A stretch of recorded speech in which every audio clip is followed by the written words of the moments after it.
MS Ramaiah University of Applied Sciences. Hi students, title of the experiment is Develop a Pulse Width Modulation System and Pulse Position Modulation System. Aim of the experiment is to generate pulse width modulated wave to generate pulse position modulated wave. Pulse width modulation PWM is also known as pulse duration modulation PDM. Three variations of PWM are possible. In one variation, the leading edge of the pulse is held constant and change in the pulse width with signal is measured with respect to the leading edge.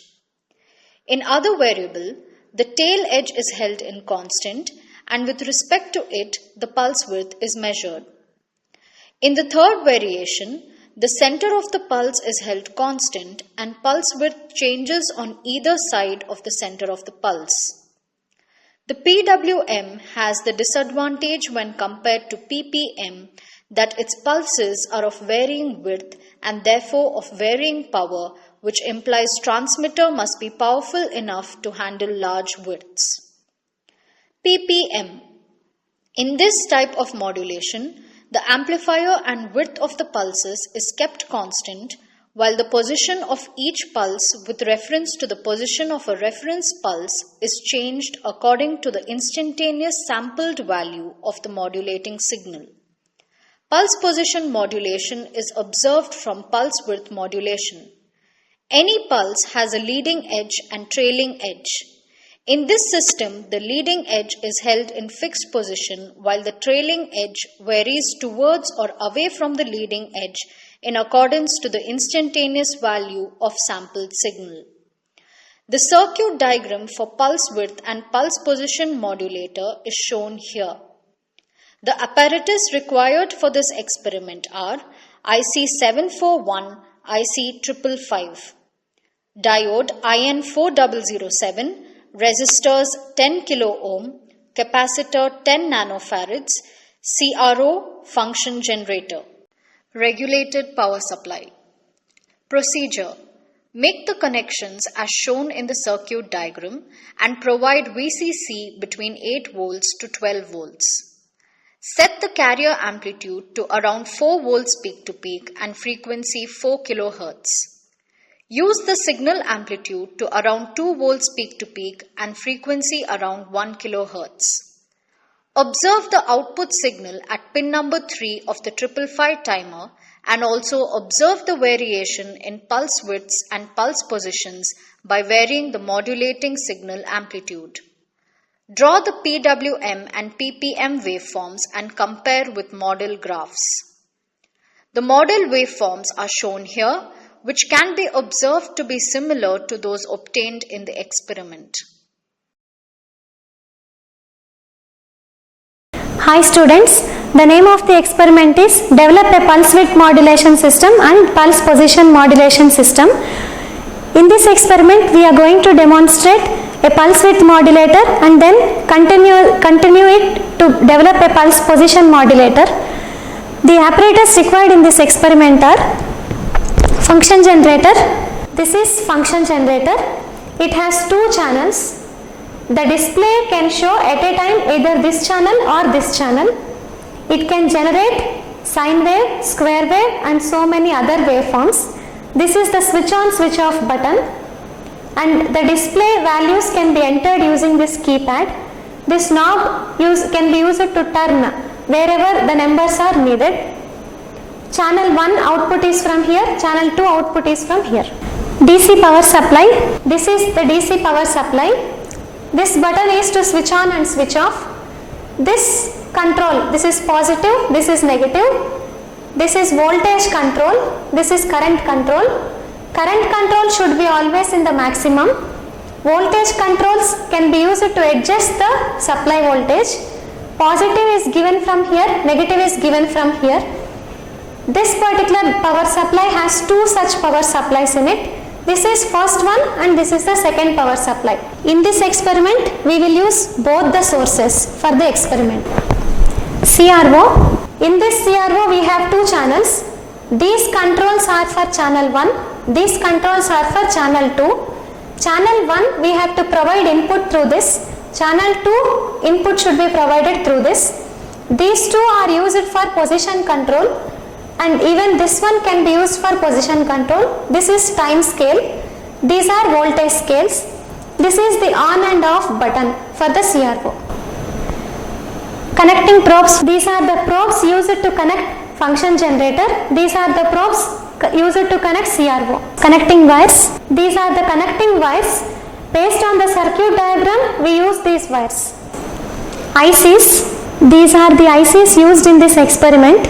These two are op-amp ICs, IC741. This is IC555 timer. In all the ICs there are 8 pins. There is a notch here. From the notch down we should start counting 1, 2, 3 and 4. Then we have 5, 6, 7, 8. Same order is there for all the 3 ICs. Capacitors. 3 10 nanofarad capacitors are being used. Resistors. These are the resistors used in this experiment. All are 10 kilo ohm resistors. These are 5 in number. Diode. This is IN4007 diode used in this experiment. Anode and cathode are visible. This side is anode. You can observe that there is a white color curve on this. That curve represents the cathode. The other side is anode. And a breadboard. This is breadboard. It has, in this column all the dots are connected to 1. Every column all the dots represent only one node. Here all these things starting from this edge to this edge, this full is one node. Like that we have on the top 2 nodes and bottom we have 2 nodes.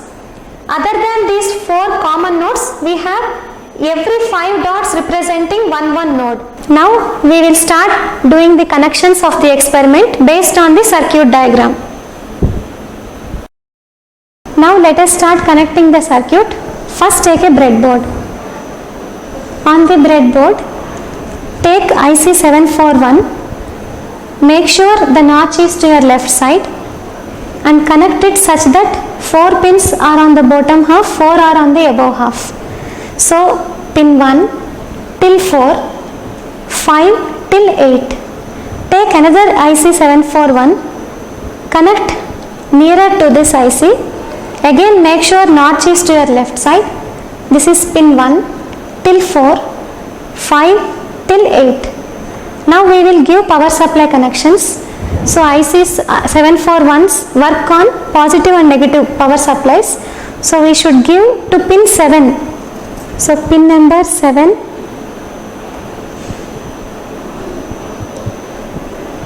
should be given to positive supply. So we will use this line for positive supply.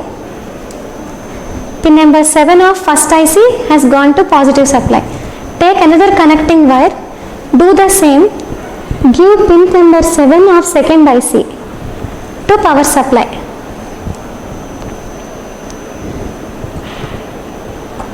So this wire we will use for this node completely. We will use it for power supply.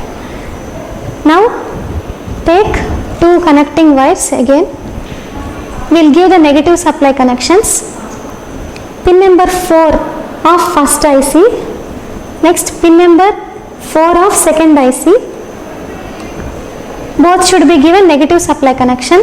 So we will connect here.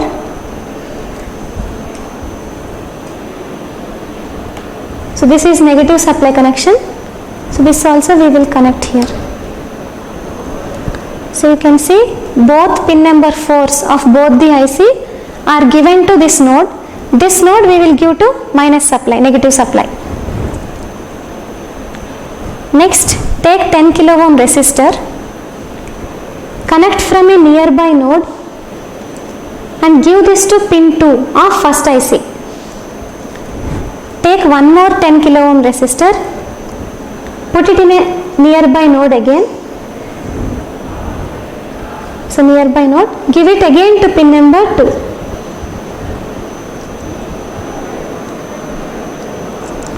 So pin 2 has 2 10 kilo ohm resistors, one here and one here. We will use them for input connections later on. take another 10 kilo ohm resistor, connect from again pin number 2. So pin number 2 and give this to pin number 6 of first IC. So totally pin 2 of first IC has 3 resistors, 3 10 kilo ohm resistors. One is given to 6th pin, the other 2 are given for input connections. Now take a connecting wire, connect from 6th pin of first IC. So 6th pin of first IC and give this to 2nd pin of 2nd IC. So this is making sure that the output of first IC is going to input of 2nd IC. Now pin number 3, take a connecting wire, give it to pin number 3 of first IC. So pin number 3 of first IC, and we will use this as ground. So we will put it here. So this line, down line, we will use completely for ground connection. Take another connecting wire, connect it again from pin 3, but 2nd IC is pin 3. So pin 3 of 2nd IC, pin 3 of 2nd IC, it goes to again ground.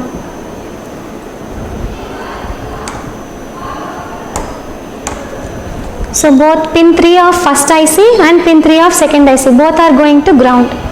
So these are positive supplies, these are negative supplies. These 2 connections are ground connections. Now take a 10 nanofarad capacitor,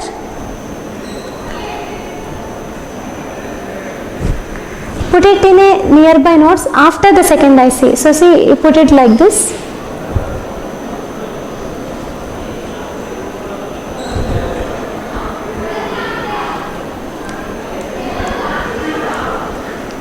Put it like this. Give a connecting wire from 2nd IC's pin number 6.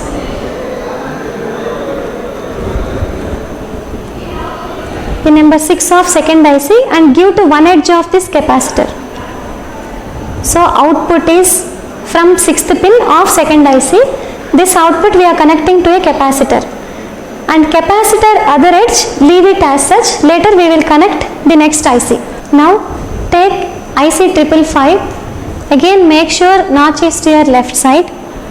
Connect it such that 4 pins are in the bottom half.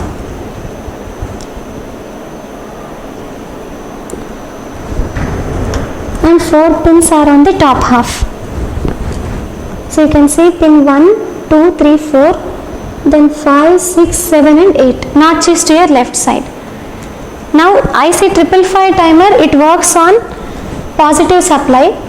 We will provide plus 12 volts supply to this. So take a connecting wire,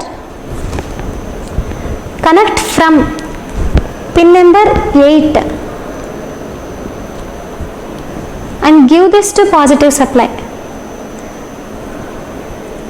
So this, we already saw that this is plus 12 volts and now this is also given to plus 12 volts. However, for IC 555 timer, we should short 8th pin and 4th pin. So supply is given to 8th pin. So indirectly we are also giving the supply to 4th pin. So take a connecting wire, put it from 4th pin and connect it to 8th pin.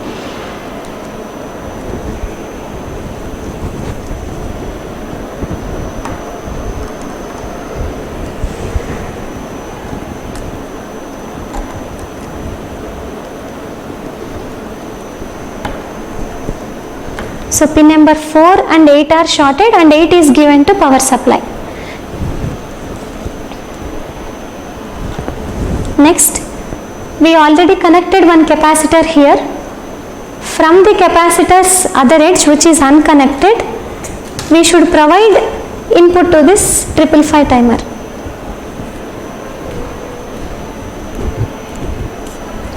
So put one edge of the wire in the capacitor.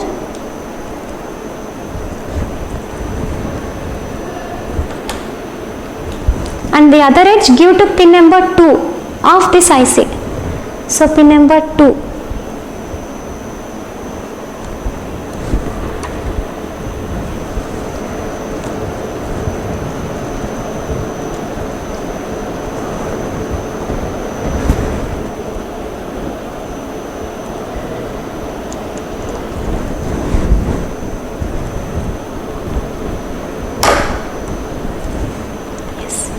So pin number 2 and this capacitor's other edge are joined. Next, take a diode. The anode of this diode, we already saw that the curved structure stands for the cathode. So put the anode of this diode in pin number 2.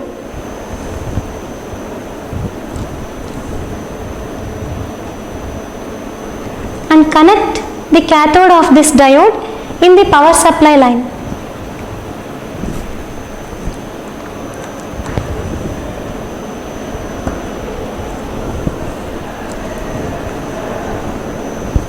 So diode anode is connected to pin 2, cathode is connected to power supply's positive terminal, which is already existing. Now take a 10 kilo ohm resistor, connect it in parallel with the diode. So again one edge of the resistor goes to pin number 2.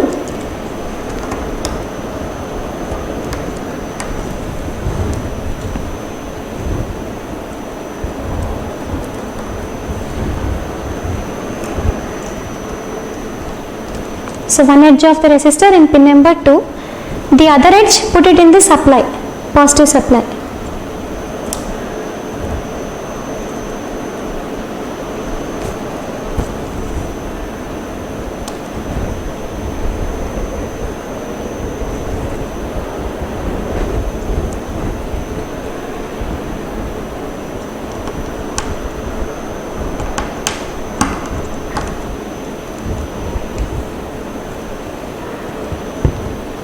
So resistor from pin 2 to positive supply.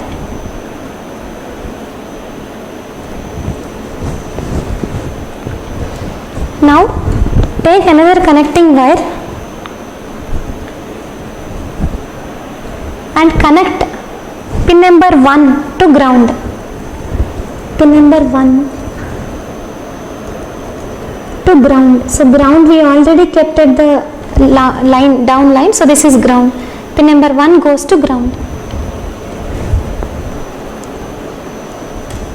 Pin number 2 has a diode and a resistor. Pin number 1 goes to ground. 4 and 8 are shorted and 8 is given to a supply. Now take 10 nanofarads capacitor, connect from 5th pin. So 5th pin to ground. So what we will do is connect to a nearby node, then take a connecting wire. So pin number 5 to a nearby node.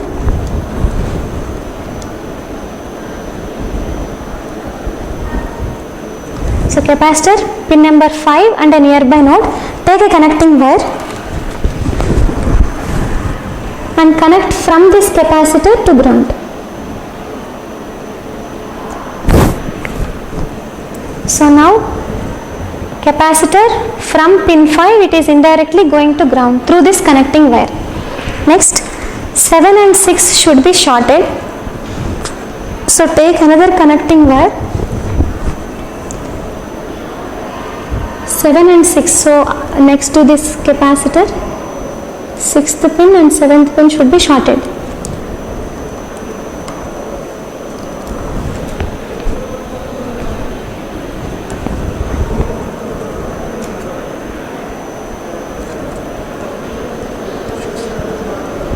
So 6th pin to 7th pin.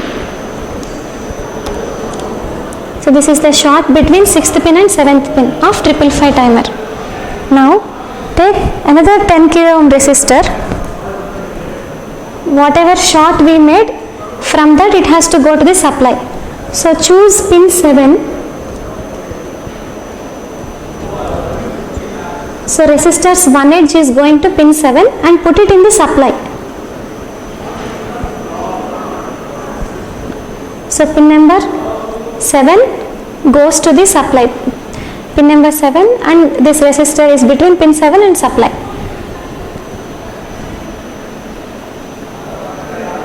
Next take 10 nanofarad capacitor.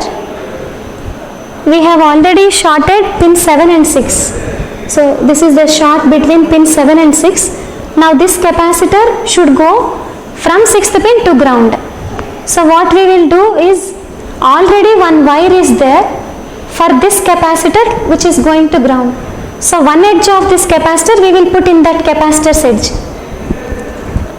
We will put it like this. So from 6th pin, so this is 6th pin, one edge should be in 6th pin, one edge should be in this capacitor's leg. So we will move this capacitor slightly above so that it can be comfortable.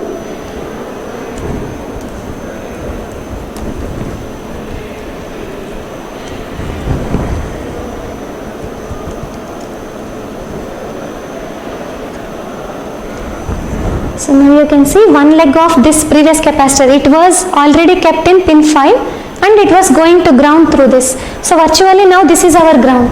So we will put one pin of this capacitor in that ground and one pin in 6th pin. One leg of this capacitor in 6th pin. So pin 6.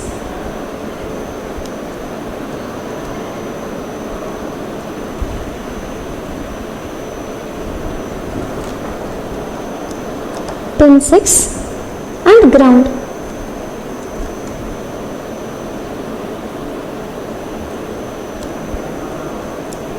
Yes. So two capacitors, one is going from pin 5 to ground, one is going from 6 to ground. So this ground and our actual ground are shorted already. So this is also our ground now. Now this completes almost our connections except for input and output. So what we will have to do is take connecting wires, start providing input output connections. So first, before doing that, we will put supply connections. So this one we will use for positive supply. So positive supply given from the breadboard, we will connect it to the positive supply.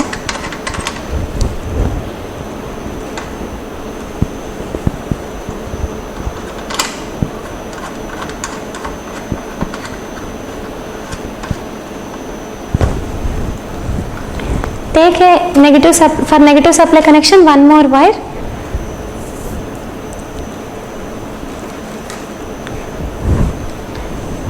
This one is positive supply, so hence first we should also short this negative supply, this positive supply, both.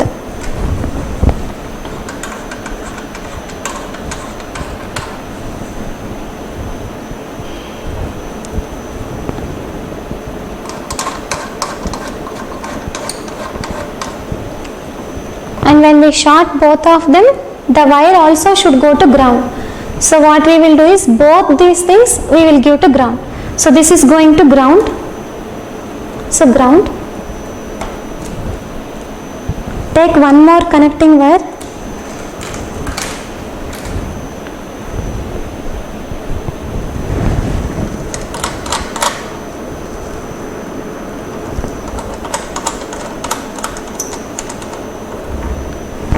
So this is acting as a negative supply, so positive terminal should be grounded.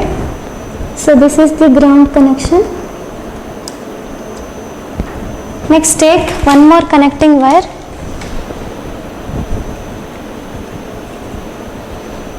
So this will be our minus supply, minus 12 volt supply.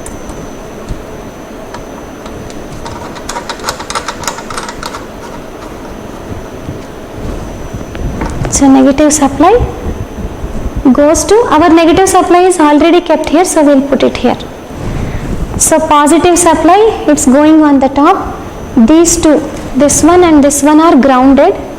This is given to our negative supply.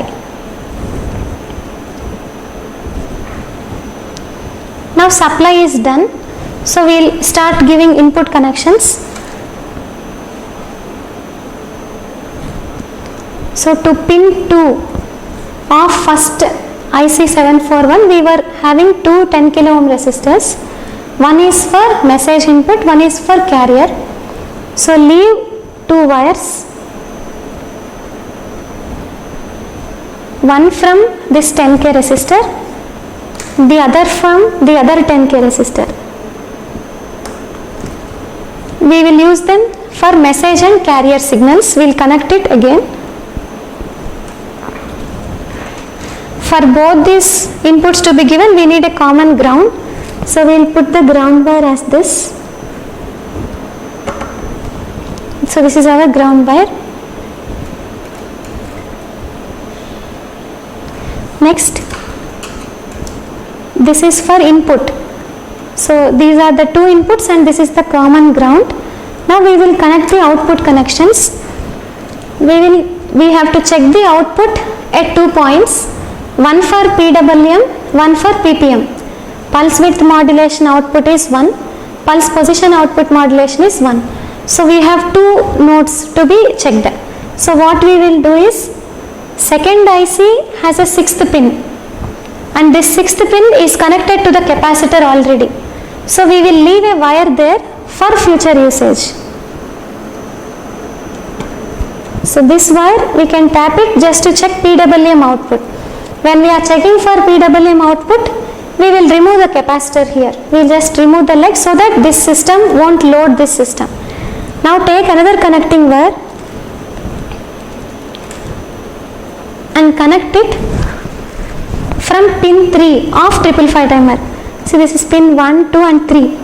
Third pin is the output from 555 timer. So this is for PPM output and this is for PWM output.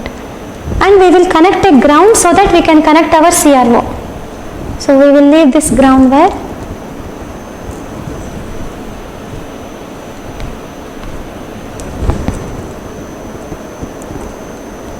So ground connection.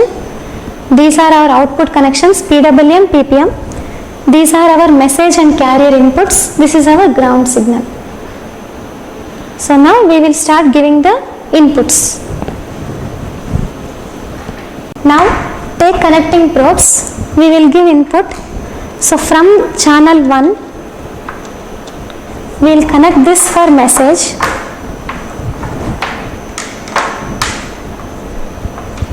So give this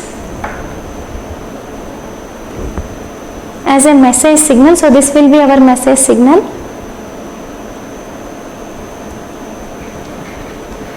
And put this to ground.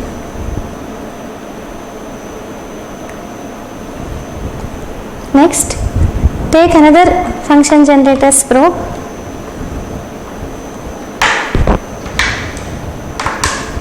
Put this to second channel.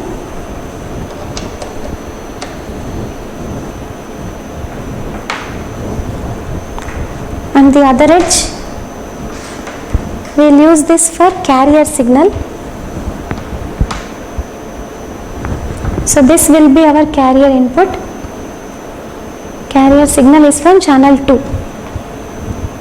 Give this to ground.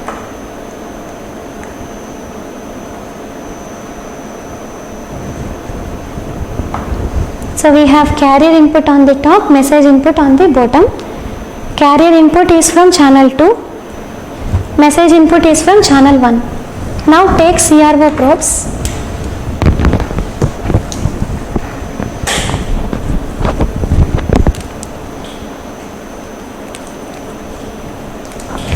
Connect from channel 1 of the CRO.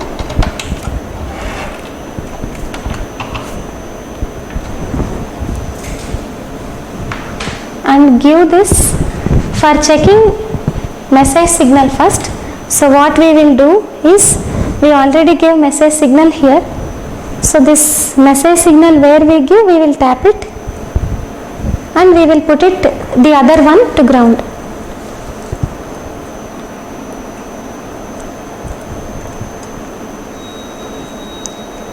So this is our message signal. We are connecting it to CRO. So give this wire to ground.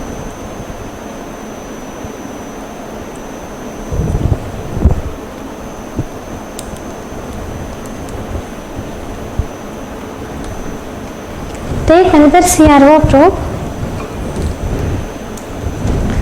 Connect it from channel 2. The other edge of this, connect one edge of this to output, but as I told, these are the two outputs that we have. We will see one by one. We will connect this to PWM output, that is from IC number 2, that is IC2 741 IC2. So from here we will check the output. So this one will go to ground.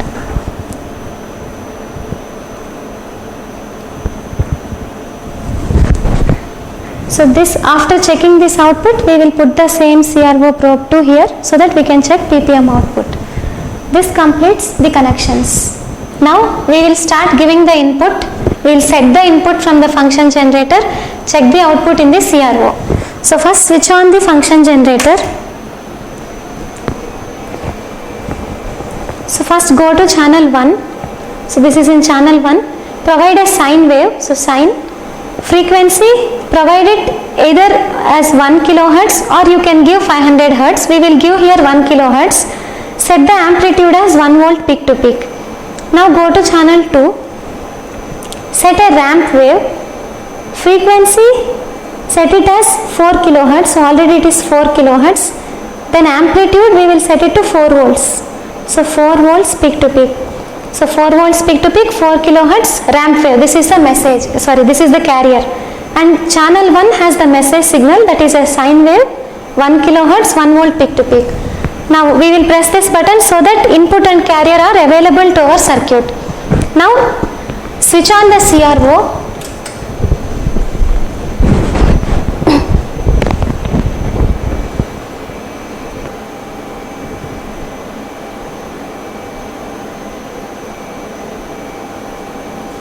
So now already we have connected message signal to the CRO channel 1, hence you can observe that there is a sine wave.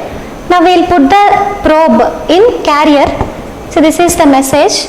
Now I am removing the CRO probe, connecting it to carrier.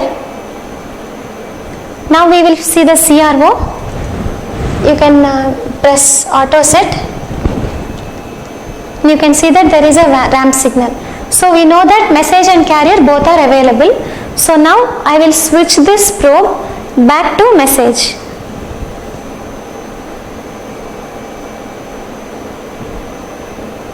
Now we shall start giving the DC supply and check what will be the output. So before doing that, our output, remember, it is already kept in PWM. So after the second IC, our output is being checked. Not after the 555 timer, that we will check later. So this is PWM output. So we will start giving the supply.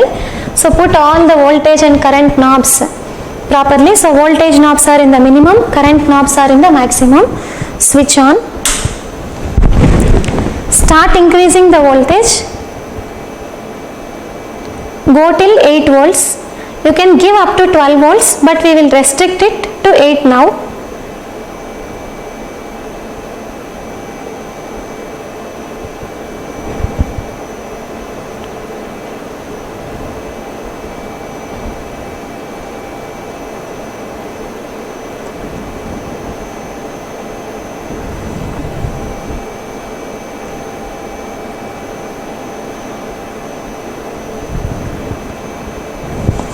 So now we will check our output. So give in the CRO an auto set. You can check that this in the second channel. First channel shows you the message signal. Second channel is showing you the PWM output. We will adjust the display properly. So I am reducing the volt per division and I am rather bringing it to the center so that we can observe properly. Adjust the time scale. So you can see the width of the pulse is different everywhere. However, you can't see an exact pulse. Why? Because the slew rate, because of the slew rate limitations of the IC, you will get this as a steep slope rather than a very perfect straight line. So this is PWM output. You can note down this width and width for one full cycle of the waveform. So message waveforms one cycle, you can note down the widths of each and every pulse in one cycle of the waveform. So this is PWM. Corresponding to the value of message voltage, the width size is varying. So message voltage changed, so width size is decreasing. Again it is increasing, so width size is increasing. So pulse width changes in accordance with message voltage. Now we will put this output node, CRO second channel, we will connect it to ppm output. And now you observe the CRO. So you can see that again we will adjust this voltage per division scale and all. So you can see that the position of the pulse, this position is different, this position is different. So width of the pulse is same, but position of the pulse is different. So as message voltage changes, for this voltage pulse position is different, for this voltage the position is different. So as message voltage changes, position of the pulse is different, but width of the pulse is same. Now you can observe that there is a spike here. If you remember, in our circuit diagram we have a diode. Instead of one diode, we can increase the number of diodes to 2 to reduce this spike. However, here the objective is to study ppm modulation, and that purpose is being served. So in order to reduce, you can overcome it using some rejection circuit to reject that spike. So this completes ppm system and PWM system. We are able to get PWM modulation and ppm modulation. And you can remember that this voltage can be anywhere till 12 volts, but we have restricted it to 8 in this experiment. You can increase that to 12 volts. It will only increase the amount of current drawn by your ICs, but the output will have no change. Thus, the experiment is completed. At MSR UAS, we spark your imagination unlike any other.